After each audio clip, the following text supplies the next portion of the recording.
Well, welcome to week 3 using language. I think you're going to find this a very interesting unit. Basically, it's about the relationship between language and culture, okay? And so, those of you who've studied languages, you always study the culture too. If you study French, you talk about French cooking. If you study German, you talk about Germany and history, that kind of thing. Same with Spanish. So there's a very strong connection between your own language and your own culture, okay? And then when you live in a multicultural society, so for example, like Mexico, I've been to Mexico many times, not as a tourist, but as a journalist, and there are 97 different languages spoken there. And I'll get into that in a little bit more detail when I work on the discussions later this week. But that's because there's over 100 different Native American tribes that are still indigenous to Mexico. And then, of course, you have the Spanish occupation, right? And then you have French occupation. And so you have this whole variety of culture due to the different languages. So it's a busy week as usual, okay? One of the things I want you to start, make sure you read the chapter, please. I think the textbook is excellent. It's free. And the things that we're covering, right, is language. How do we process the world around us in language? How does language reflect culture? Okay, studying language itself. How do you actually study language? I found it very difficult. I was never very good at languages, and living in China, that was a real problem.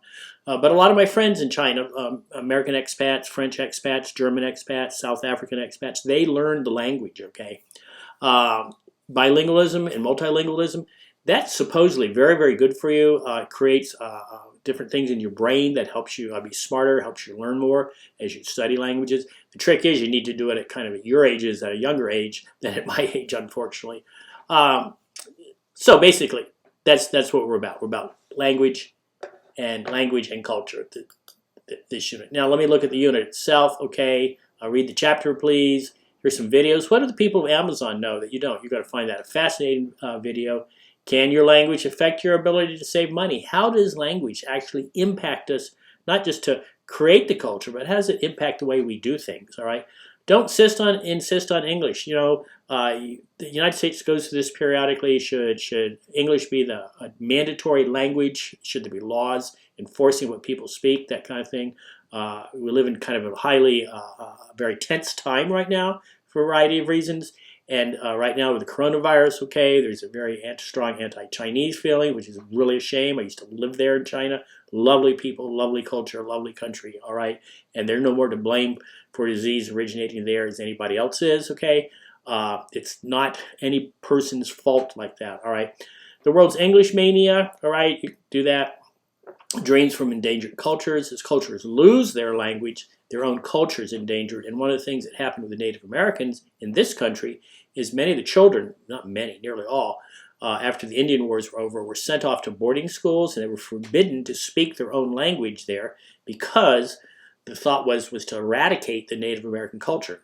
So think about that, please, as you do this. So there's 2 discussions. Please make sure you do a lot of detail for those.